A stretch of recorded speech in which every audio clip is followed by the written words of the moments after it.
Hello, I'm Jen. Welcome back to my channel, Literary Love 123, where I like to combine my master's in English with my passion for the horror genre to talk about the books that I read. Today's video is a book recommendations video. I'm here to topple your fall and Halloween TBR because I have book recommendations for everyone. I have everything from poetry to traditional classics, from middle grade to contemporary classics, manga, graphic novels, and lots of other books too. So, after a quick introduction, we'll get into my fall and Halloween book recommendations.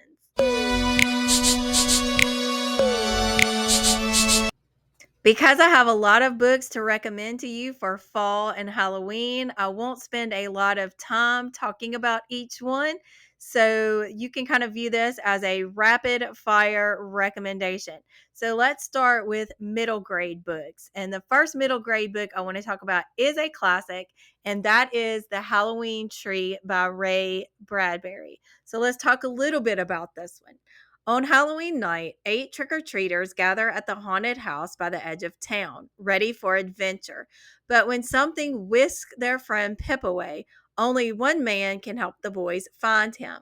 Join the sinister Carapace Clavicle Mound Shroud as he takes them on an unforgettable journey through space and time and deep into the mysteries of the spookiest of all nights. Can the boys save Pip before it's too late? The second middle grade book I want to recommend is a contemporary book, and that is The Haunting of Aveline Jones by Phil Hicks.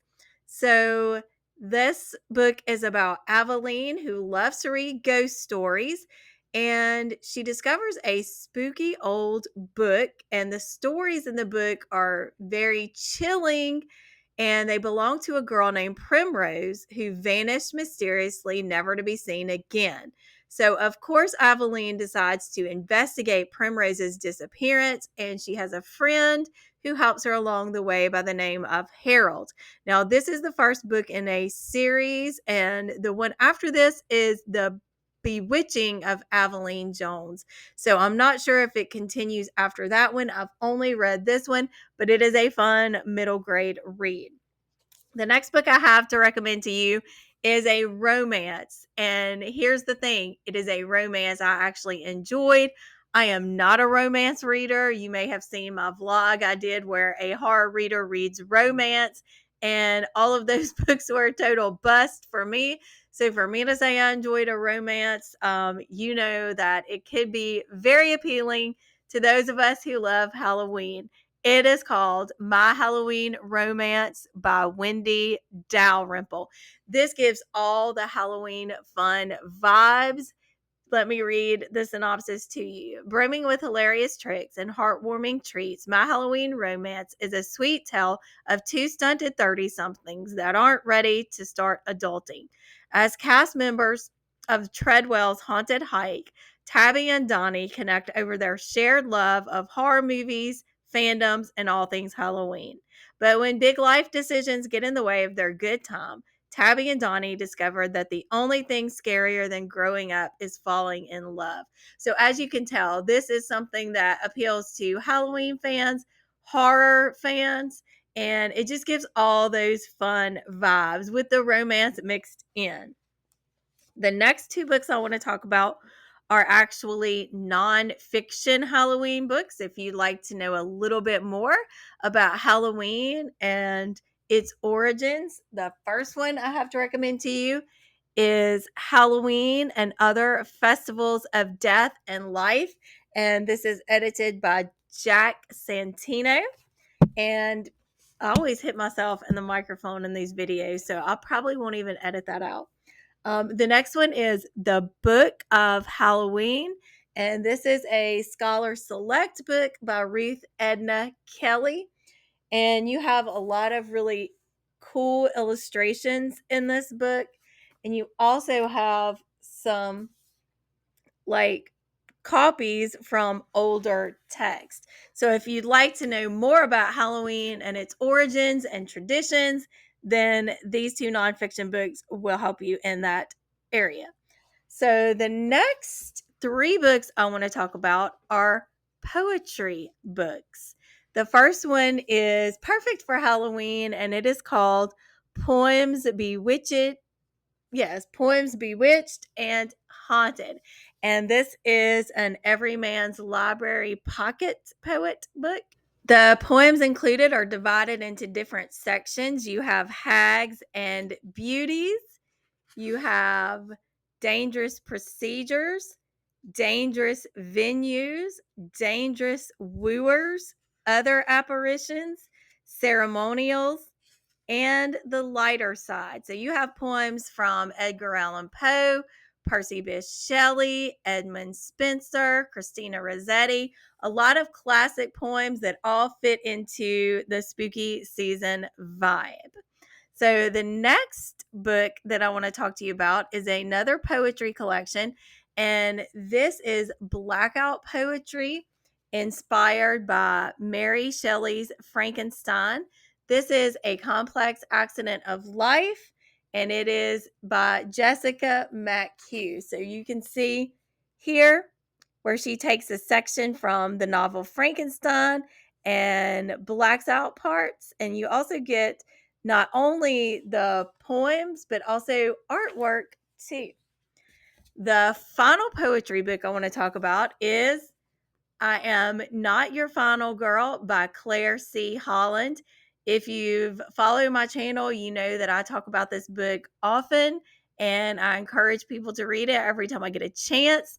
So, this is poetry written from the perspective of final girls and also girls that we wish could have been final girls. This collection of poetry divides the Final Girl poems into four sections. Check trigger warnings before you go into this one. The sections are assault, possession, destruction, and transformation. So you have, for example, a point of view poem from Rosemary in Rosemary's Baby, Carrie from Stephen King's novel Carrie. You have Sarah from The Descent, just to name a few. And this book is one of my favorites to reread on a regular basis. I Am Not Your Final Girl by Claire C. Holland. So, the next few books I want to talk about are traditional classics. A lot of people like to dive into classics during fall and Halloween. So, if you are dipping your toes into classics for the first time, or if you have read several but you still have more you want to read, let me give you my recommendations. First of all, I have to start with Mary Shelley's Frankenstein. You probably know what this is about, but you may not know as much as you think you do if you've only seen the movie adaptations. The novel is something different. So give it a chance if you have not. The second classic that I want to remember, I can't even talk, is The Picture of Dorian Gray by Oscar Wilde, where you have a young man who begins to fear aging and he wishes that he could have a painting of him rendered that would age instead of he himself aging. And his wish comes true, only it doesn't bode as well for him as he thought it would. That's really all I want to say about that, since it is a classic and I feel like you probably know something about it already. Then I want to recommend The Turn of the Screw by Henry James. Now, here's my disclaimer. I don't really like The Turn of the Screw, but it is a short story. This is not all The Turn of the Screw. There are other stories in here as well as some scholarly commentary. But if you're kind of wanting to get a quick classic in that's perfect for spooky season, then The Turn of the Screw will do that for you. If you would like to do some classic vampire reading for spooky season, I recommend Carmilla by Joseph Sheridan Le Fanu. It's a novella, it's easy to get through. It actually was written before Dracula, and a lot of the elements that you see in Bram Stoker's Dracula were taken from Carmilla. Carmilla gives all those gothic vibes that are perfect for fall and Halloween.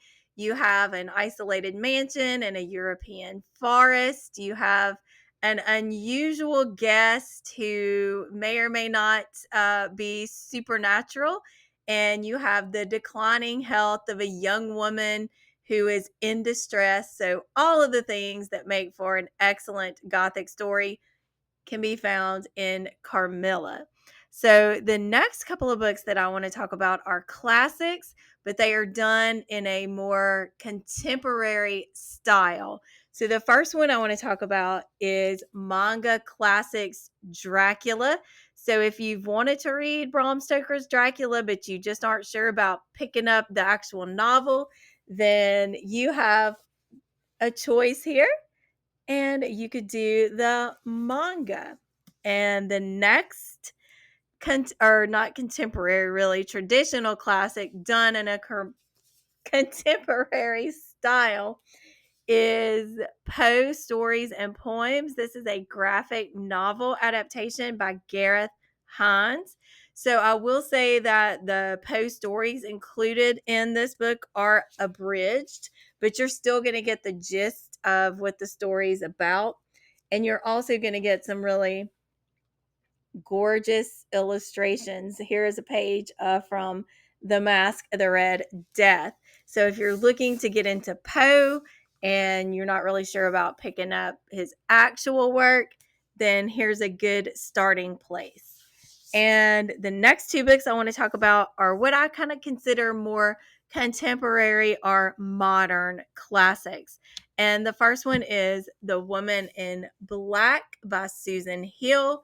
This reads very much like a traditional Gothic, but it was written in the 80s. But it's going to give you all of those wonderfully spooky feelings too, because you're following a solicitor who is going to settle a woman's estate.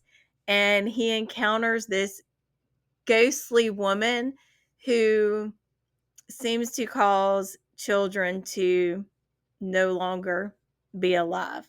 Probably didn't explain that really well, but just kind of go into it with that.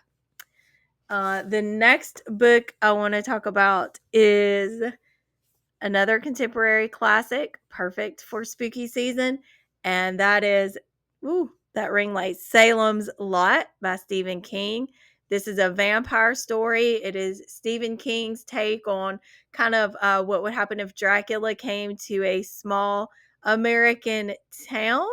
And we get that small town vibe that Stephen King is so good at, and very spooky. This book has some very, very spooky parts where King really dives into some creepy imagery.